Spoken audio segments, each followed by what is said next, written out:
White words on a black square with a blue background reads, "Let's talk about transition." Transition is the adjustment from high school to adult life. In this video, we will discuss ways in which students with disabilities can plan for their future. It is never too early to start planning ahead. New text reads, "Meet Zach." Let's listen to how Zach is planning for his future, including living independently, going to college, and achieving his career goals. Video of Zach, a young white man with black hair, sitting outside. All right, my name's Zach. I'm a senior this year. I'm 18. I like hanging out outside, kayaking, fishing, mountain biking, riding dirt bikes, hanging out with friends, going up to the mountains. I work at a trampoline park. I want to become a professional mascot. I mascot for my high school. I've professional mascotted for a baseball team, for the Voyagers for a little while, for a season. Can you tell us about your disability? I have a reading and writing disability. I cannot read at all. I cannot write at all. Pretty hard to get through life without not reading and writing, but I have people that help me. What supports have helped you in your daily life?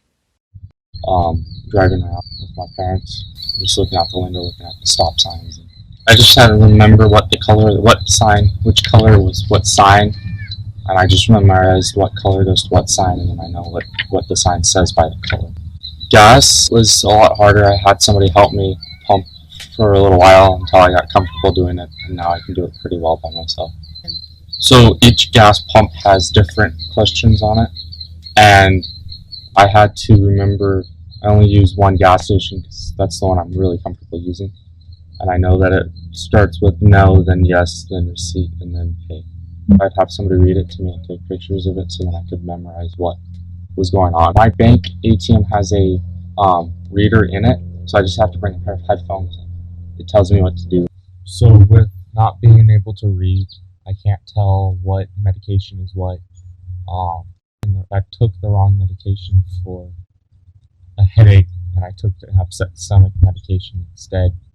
And so now I have to have somebody help me know which medication is what by like putting a picture on it that says, "Oh, this is headache medication or sleeping medication or whatever."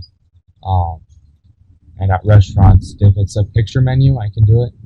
But if it's like sit down kind of fancy, I have to have somebody help me figure out what I want to order off the menu, which is kind of hard to do if I don't have anybody else around.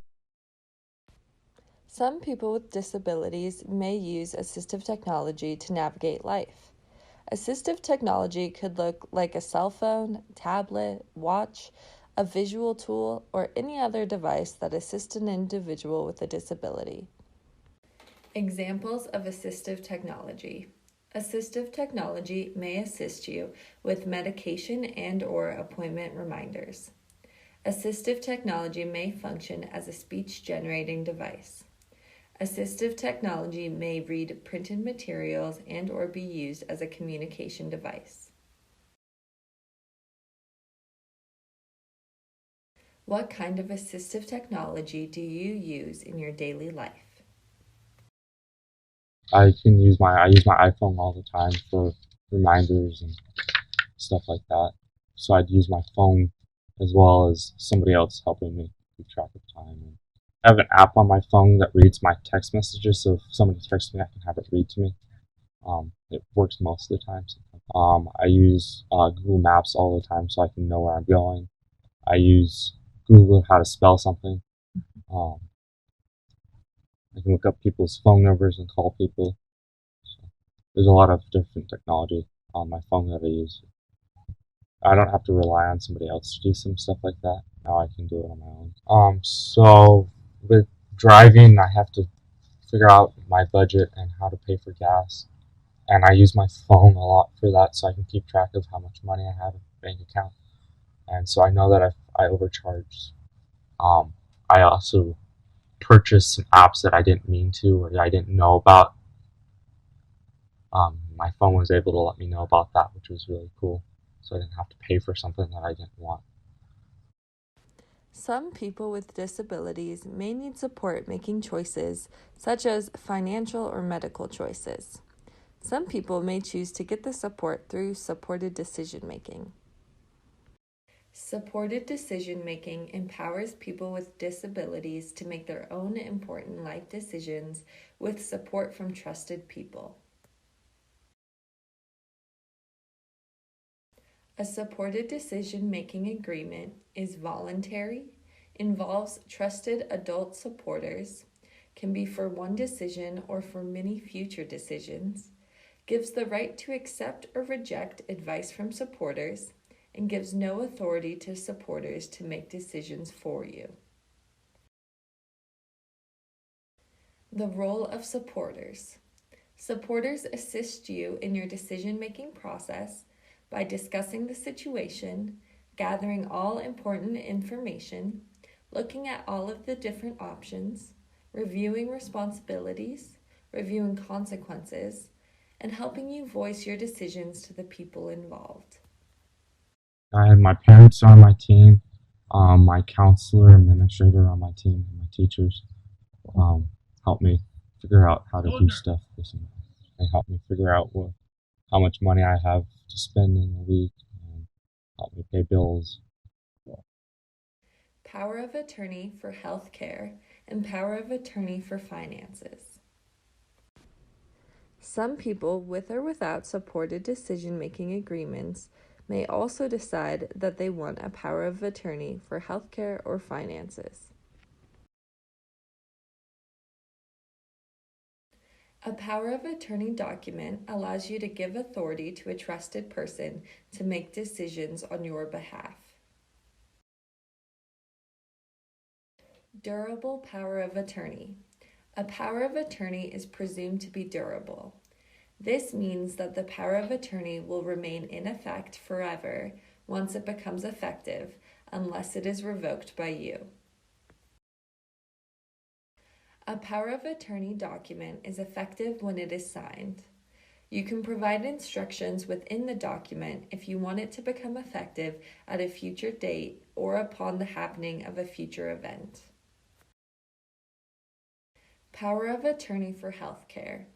A legal document that allows you to designate authority to a trusted person to make medical care and treatment decisions on your behalf. This will only happen once you can no longer voice your own decisions due to reasons such as illness. Power of attorney for finances. A legal document that allows you to grant the authority to a trusted person to handle financial matters and tasks. For example, signing checks from you, endorsing and depositing checks made out to you, and managing your finances.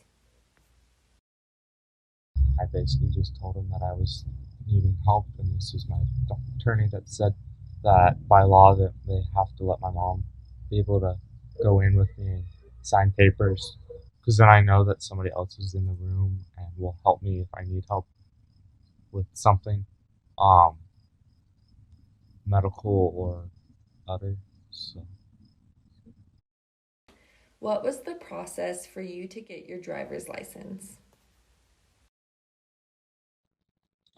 so I took driver's ed 2 times. Test was a lot more studying, and I took it at the driver's ed place. They do a written, so instead of on the computer, I can have somebody read it to me and ask me the questions and go back to them, which was really nice. I scheduled my appointment and explained what my disability was, and they said, okay, we can just come in and we'll have somebody read it to you.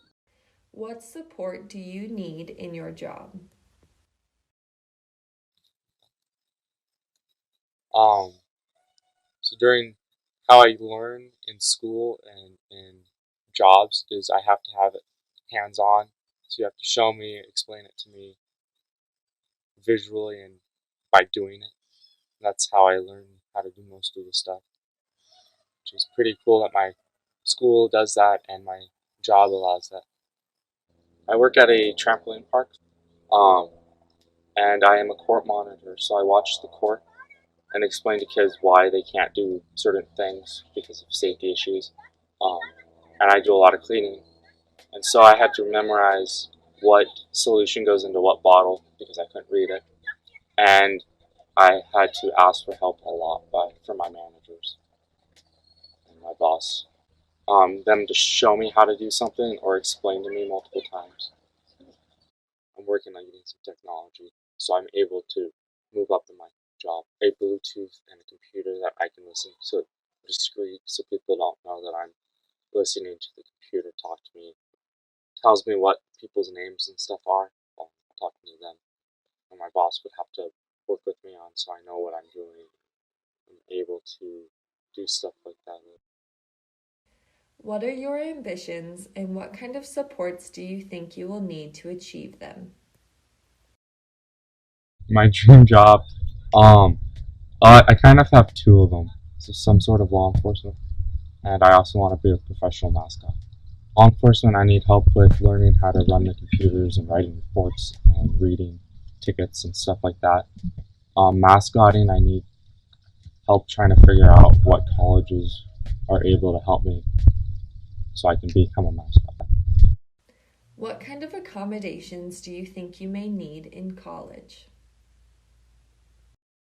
Um, Extra time to get assignments done and technology to help me be able to do my assignments and get them done. I went to a thing called Moving On in Missoula, and it was just kind of explaining that if I'm going down to college to become a mascot, I have to do 4 years of college before I can even try out for the mascot position, and that classes are going to be a lot harder than high school classes.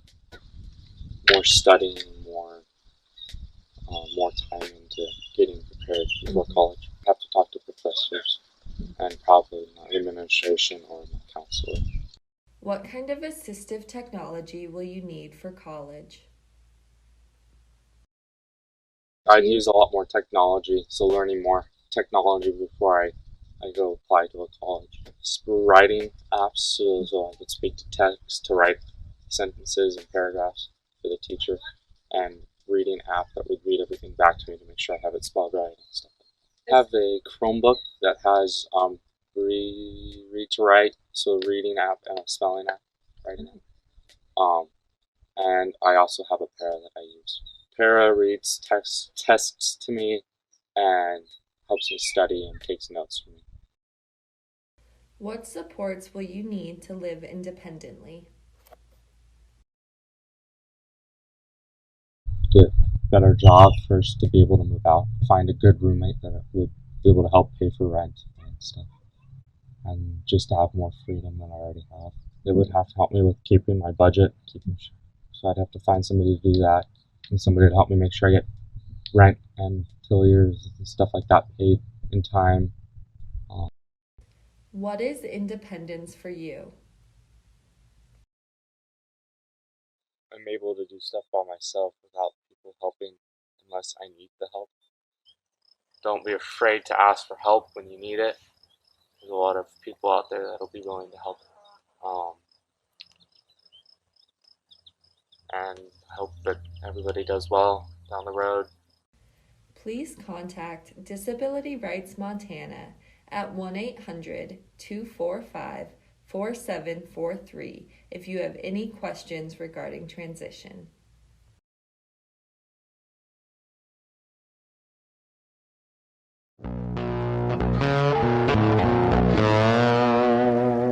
That's about it.